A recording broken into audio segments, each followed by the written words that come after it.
Lightning like Steve McQueen. I'm in the fast lane when the light turns green. And I built tough, I ain't nothing but grit. Cause I made rugged blood, sweat, and spit.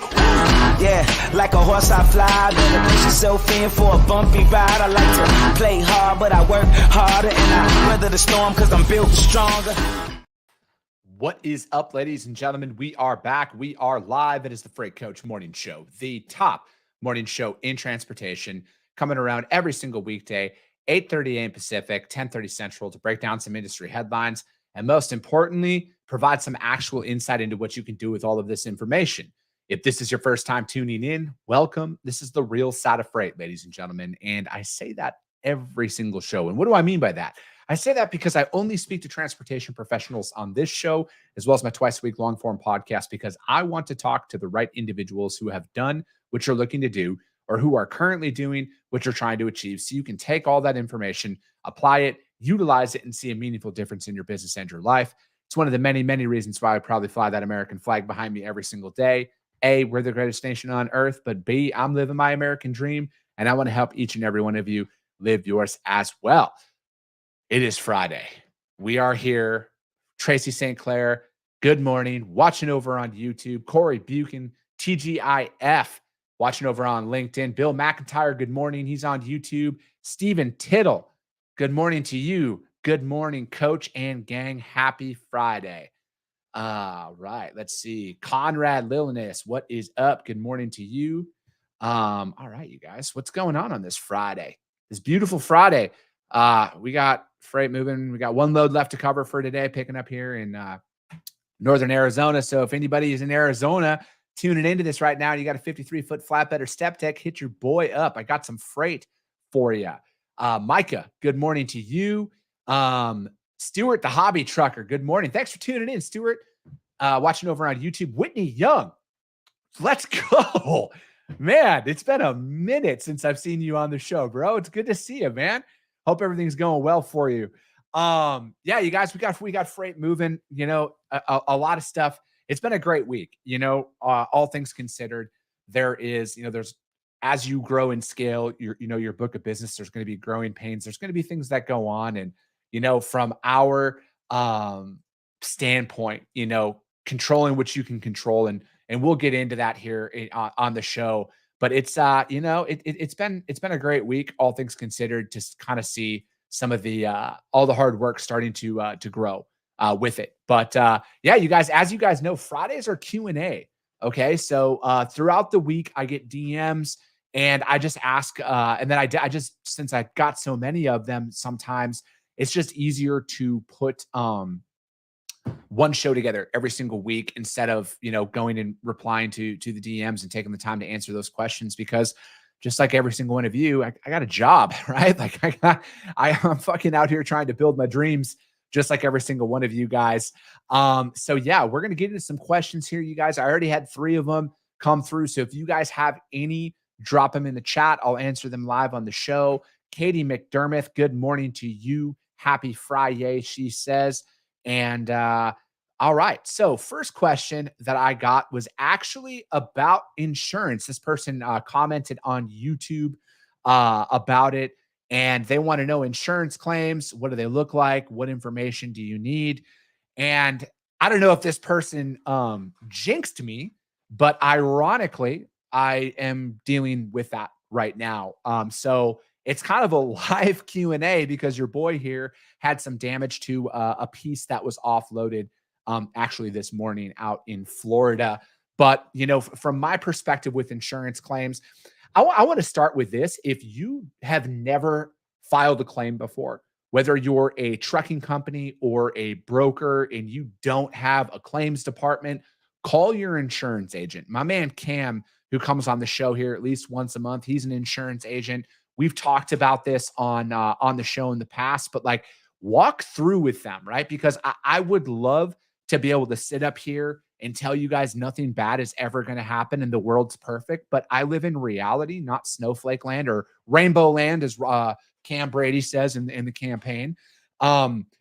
Things are going to happen, you guys. Issues are going to arise. There's going to be damage to product and everything. And, knowing how to work through that stuff is crucial. So if you've never gone through it before, talk to your insurance agent. Okay. Get a plan in place, because again, like with a lot of things, having a plan is going to set you up so much better than not. So I would do that, talk to a plan, and then list out some stuff. You guys create your little own SOP about this and have your first 4 or 5 things that your insurance agent would like to see. I mean, if you have a claims department, you're good, right? They're going to go in and tell them.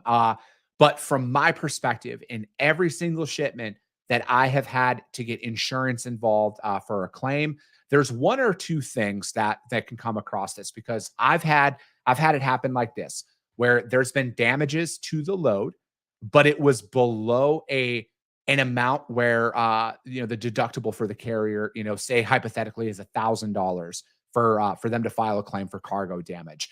The value of the product was $700. And I have been in that situation before where all we did is we just essentially, we had talked and they're like, yeah, we know that there's damage. We know it was on us. And then we just reduced their pay.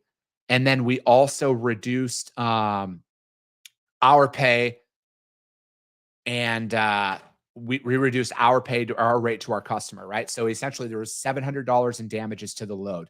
I talked to my customer about this. I got everything squared away. And then I asked them, I'm like, hey, with this being a lower value, are you okay if we just reduce the rate to you if the carrier agrees to a rate reduction on that? So then there's no real money transferred out of anyone's pocket. The customer was cool with it. The carrier, albeit not happy, but they understood. And it's better than getting a ding on their insurance, which would inevitably raise their rates and stuff. So it's working through those. I would always talk about that depending on what the value is. And it's generally, if it's below somebody's deductible, they would want to work something right like that out. Again, this is completely customer dependent. I've had that happen. I haven't had that happen everywhere though. Okay. So keep that in mind. If it is a total loss, for example, depending on the product. Okay. So I've had this happen, again, you guys, I've moved 3 truckloads in my career. I jokingly, but I used to move a lot of food early on in my career. For probably the first 5 years, I primarily did food and beverage. But I've had situations like that where when it's a complete loss, you need obviously photos. So I'll start with that. Photographs of the damage are crucial. Step number 1, get photos.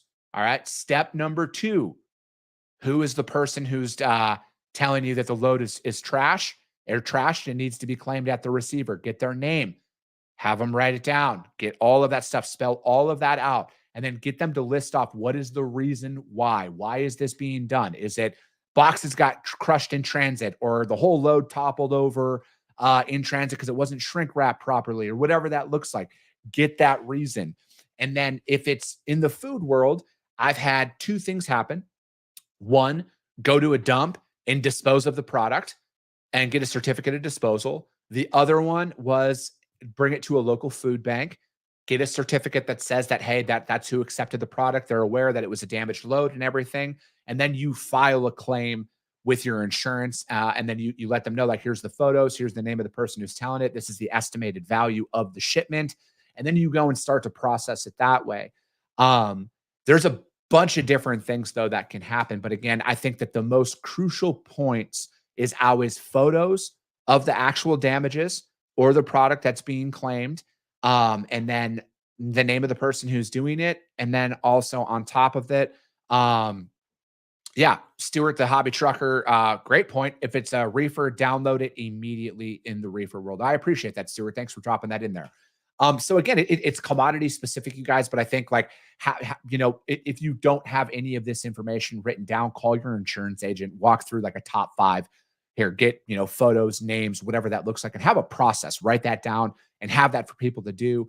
And then, depending if it's commodity specific, there's going to be specific things that are for it. I've had, windshields get busted out in transit when, they pick up, because when you're hauling construction equipment, you guys, crazy shit happens. Rocks come from crossing traffic, fucking come up, kick up. In this specific example, this is exactly what happened. My driver We picked up an excavator. We were driving it. A rock kicked up on the freeway from somebody else and shattered the windshield. So we had to replace the windshield on it. Fortunately, it was just a windshield because those are expensive pieces as a whole to get. And then outside of that, we are so I think like just put that plan. Sorry, I had a driver texting me right now. I got to respond to that. But hold on one second, you guys. All right, sorry about that. Like I said, you guys, I'm trying to book freight today. But yeah, talk to your insurance company, have a plan. Photos are going to be your key. As Stuart said here, get that dialed in, reefer download. But mainly, you guys talk to your insurance agent. Okay, talk to your insurance agent and have it taken care of. And then that's going to be your best thing because again, you guys, damages are going to happen, right? This is why we have insurance, and it protects the you in the event that something happens, right? Because stuff's going to happen, you guys. Stuff is going to happen, and you need to be a partner in those moments. And that's all you really need to do, right? Like it sucks. I'm not going to sit here and say any of this stuff is fun, but the world's not going to end. All right. The world's not going to end. The sun's going to rise tomorrow. And if God blesses you with another day, that's what you got to look forward to and pay attention to. Right. So I think that those are some of those key points there to utilize out there in the insurance world. And yeah, just get ahead of a lot of this stuff. It's funny, I get people who text me in on the show, but get ahead of this stuff, you guys, and just talk to the shipper, talk to your customers, no matter what. And you guys, that goes into delays on shipments as well, right? Like I think that you can kind of roll this into a little bit more. And that is where we have if there's delays, you guys, like full transparency. I'm dealing with that right now, right? There was supposed to be a delivery that was supposed to happen early this morning. It's not. We knew about it yesterday afternoon. As soon as we found out, we let our customer know. We also called the receiver and let the receiver know what was going on. Again, nobody's happy. I'm not happy in the situation, but again, control what you can control. We can always control our communication. Send as many updates as you possibly can to keep people informed. Like there's just so many things that happen, you guys. And I know it's a lot easier to sit here and talk about the wins and why you're a better broker than everybody else, and because you see that shit all over social media all the time. But the reality is, you guys, is bad things are going to happen. All right, bad things are going to happen. There's going to be stuff that happens, but you just got to keep everybody informed. Because it's like what's crazy, you guys, and here's something that's not talked about. And if it has been talked about out there, I don't know. I haven't seen it. I've literally done on paper everything right with the customer, right? Like we picked up on time, we delivered on time. That person left that role, and then they brought in a new transportation manager, and we got kicked out of network, right? So it's always about controlling what you can control, and then most importantly, just keep showing up every single day, right? Don't quit. That's what's most important.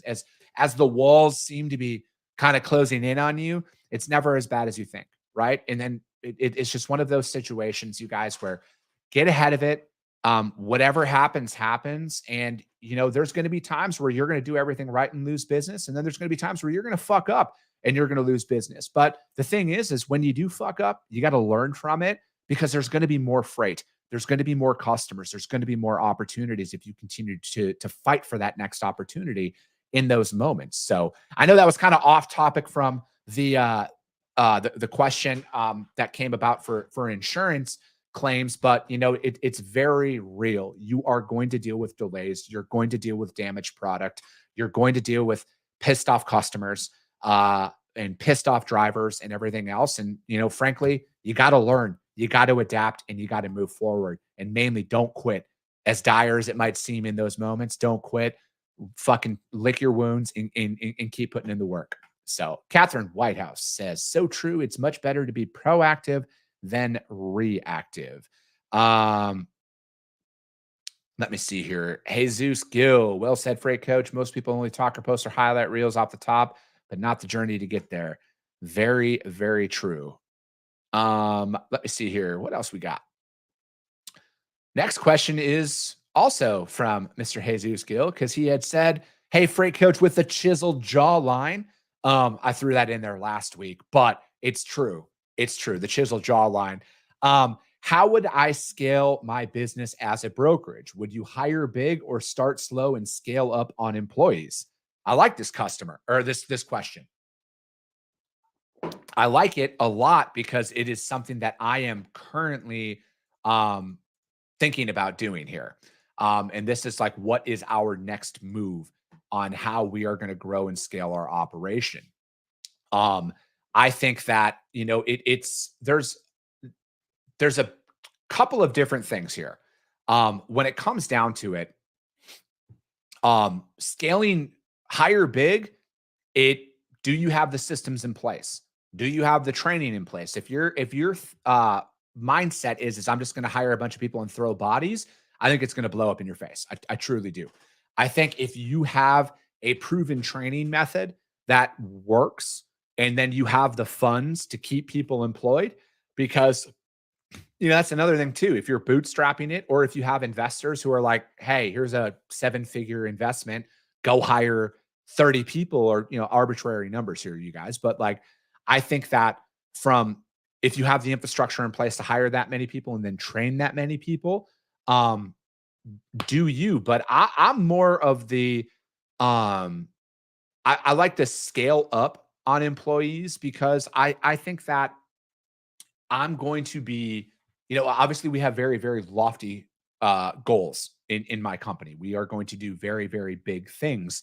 But I want to grow smart, right? I don't want to be a statistic of somebody who had a really good couple of years and then they made a bunch of shitty decisions and ended up not in the same position, right? And it's, again, there's a lot of stuff that can go wrong in business, right? It's not just a highlight reel all the time. There's a lot of stuff that can get fucked up, but I think strategically growing is the route that we're going to take. I want to build out teams specifically for like trailer types and stuff like that. I'm going to build out a sales team for open deck, because that's what I do. But eventually, for us to grow into the organization that we're going to be moving dry freight. We're going to be moving refrigerated freight and all of that. But I'm going to have teams that are specialized in those specific commodities, because I don't want my operations team covering a flatbed on one call, a food grade reefer on the next, and then a dry van on the next. I want them to be specialized, because I think it brings a better carrier experience, which then brings a better customer experience with it. I think that, if you have the business that is, if you know that you're going to have a large award coming and you want to get ahead of it, and maybe as a business owner, take a hit to your P&L for a couple of months because the freight doesn't start until, like, say, February. It depends. I just think that growing and scaling is completely dependent upon, what does your finances look like? And then do you have the infrastructure in place to keep your people busy and trained properly, right? Because I see this a lot in markets, and you're going to see this again. Obviously there's a bunch of layoffs and stuff going on in the industry right now. Then when the market flips again and it gets really busy, you're going to see mass hiring and everything else. And then I just don't want to be a part of that statistic. If I need 10 people, I want to hire 10 people. I don't want to hire 20 and hope 10 work out, or hire 30 and hope 10 work out. I want to hire right. And again, this is all perfect world scenario shit here, but that's just my mentality with how we're going to approach this, right? Because again, we are bootstrapping everything, and we need to strategically grow with it. And then, again, it's money in, money out. And then if there's going to come to a point where it's like, hey, we need to invest in hiring 3 people as opposed to 1 or 2, based on some potential, we'll do that, right? Like I didn't start any of this because I was soft, right? Like it's a risk every single day here. So that's my response on that. I think that there's no real right or wrong answer to it. If you have the funds and you have the infrastructure in place to grow fast, grow fast. I know people who do that and make it work, but from my personal perspective, I want to hire right, because I want to do this for the long term. And I don't, it is, again, man, it's tough. It's tough to answer that with 100% confidence, because I'm not technically in that position yet. And I have never done it one way or another at scale. So the beauty of all of my content, of when I go through that, Jesus, I will fucking make some content on that, and we'll put a plan together at that time. All right, you guys. Next question that I had is on carrier vetting and carrier identity. Because we broke down some stuff the other day about the carrier rating scale that like the FMCSA wants to put out there. There was an article that came up about about all the carriers that are on the road that don't have a score or something like that. I forget what the article was. It was a few days ago, but they want to talk about that and like how for me, how do you vet carriers? I'm partial to broker carrier because that's my software company that I'm a part of. And we have all the bells and whistles that are out there to make sure that you're putting the right carrier on it. And most importantly, it helps protect the carrier as well. It gets the carriers more business based on the lanes that they want to run and everything. But I think that, when you're vetting your drivers, when you're vetting your carriers, there's like I say a lot, you can't out software bad training. I think a lot of the issues that brokers find themselves in are directly tied to a lack of give a fuck, or, again, this doesn't solve everything, but again, you need to like, when's the last time you worked with your team on how to, really ask any questions? Or is your whole thing picks here, delivers here, this is what it weighs, this is what it pays, take it or leave it? If that's your mentality, you're going to expose yourself, right? And then it's also, go through some of these scenarios, right? Like if there's a load out there that's, it's you got to post it for say $6,000, and then somebody calls in and they're like, "Hey, I'll do it for you for 58." Yeah, I've never had a carrier cut me money in that situation. But also, like, are you having an actual conversation with the dispatcher and the driver? Okay, I want you to do that too, because every single load that we're booking, we need to talk to both the driver and the dispatcher as well. I want to find out, hey, where are you getting offloaded at? All right, say this is, because this is the big deterrent, you guys. I think a lot of the fraudsters out there only want the easy hits. Okay, not all the time, but they only want those easy hits. But I think the more prepared you are, again, having a plan, the more prepared you are, the less and less likely I think a lot of that stuff becomes, because it's kind of hard to negotiate with somebody who knows what they're talking about. And, from my perspective, I have like 8 or 9 sets of questions that we do. Where are you getting offloaded at? Do you run this lane often? Is this driver even aware that you're talking about a specific load right now? Do they have 8-foot tarps or 6-foot tarps or, chains, straps?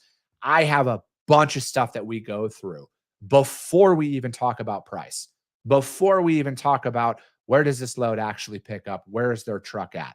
I do a ton of stuff, you guys, because again, I want to, like what I was saying, it's really tough to negotiate with somebody who knows what they're talking about. And if you're out there and you have that plan, because ironically, here's what I found: the right carriers that you want to book on your freight, they want to have in-depth conversations with their brokers. Okay. Because they don't want to show up at a facility and then find out it's not what anybody said it was, because nobody had any information on it. Right. Like, how many times have my driver friends who watch this show shown up to a facility and then the load wasn't what was sold to them as, the broker told them it was, maybe going to be 15,000 pounds, and then they loaded them with 35 or 40,000 pounds. Or, they were told that, oh, hey, the drivers will work in, and then it turned out that the load wasn't even appointed or anything like that. So I would argue that all the quality carriers that everybody for some reason claims isn't out there, which is a bold-faced lie, all of those carriers want to work with brokers who do that, right? I'm out there, like, if it's an appointment time, it's an appointment time. If you're booking a load with me, if it's an appointment time, I'm telling you the appointment time. All right. Like, I have freight today. It is not the load. It's a first come, first serve facility, but the load's not ready till 1 o'clock this afternoon. Everybody that we've talked to about this load today, guess what? They know the load's not ready till 1 o'clock. I'm not telling them it's first come, first serve. Show up right now, you're going to get loaded right away. I'm not looking to piss anybody off, especially not on a Friday, right? And then it also has a 5 a.m. delivery on Monday. Everybody knows about that. They also know about the tarps. They also know about the edge protectors. They know about all this stuff prior to arrival. So I think if you're out there selling freight to anybody and you are not detail oriented, you're exposing yourself, right? You are exposing yourself because here's another thing that you need to take into consideration, you guys. You don't want to talk carriers out of doing freight for you in the future. All right. Because when it's a market like it is right now, when it's fairly easy to cover freight and it frankly just costs a little bit extra money sometimes, um, if you're in that position and you work carriers out of wanting to work with you, you are going to have a very tough time booking carrier partners long term. Okay. Be brutally honest about the stuff that you're doing because, again, I think that the more you train your people on the details of your shipments, your customers and carriers, you're going to deter a lot of the bad actors out there because, like most criminals, are looking for an easy route. Now, this isn't all the time, but I think if you're going to vet a carrier, I just think that you have to be prepared. Okay. Again, back to that whole have an actual plan on how you're talking to them. And again, for all my carrier friends out there who are listening to this, vet your brokers. As Stuart, the hobby trucker, says, both parties should be qualifying each other. And if it's done right, you can see the red flags. I wholeheartedly agree with that. Every single driver should vet their brokers on the freight, what is going on with these loads, to call out, because the red flag work-ins don't exist, you guys. Okay. Work-ins do not exist. They're either first come, first serve, or they're by appointment. Okay. At least from my experience, if there was a work-in, it was a failure from the day before. Okay. That's just a brutal reality. Or they never appointed the load. You guys vet your brokers as well, because that's going to save you guys time and money on if loads are actually real or not. Because and that's one thing too. You always see the brokers talk about this and bitching about this, but they're just as guilty of their own behaviors. It just looks at it in a different light. But yeah, that's kind of it, you guys, for the Q&A show. I love when you guys are dropping those in. Jeffrey Weiss, what is up? Happy Friday. More info relayed, the better, he said. But yeah, you guys, that's going to be it for today. We'll be back on Monday. I got some guests coming on next week, you guys. And as always, if you guys got value in what you heard, subscribe to the show, you guys. Share it out there to your network. If you thought I gave 5-star information, drop a 5-star rating out there as well, you guys, because that's how we grow. But most importantly, that's how we help more and more people, is the fact that if you see value, your network's going to see value as well. I appreciate you guys. I love you guys, and we'll be talking to you soon.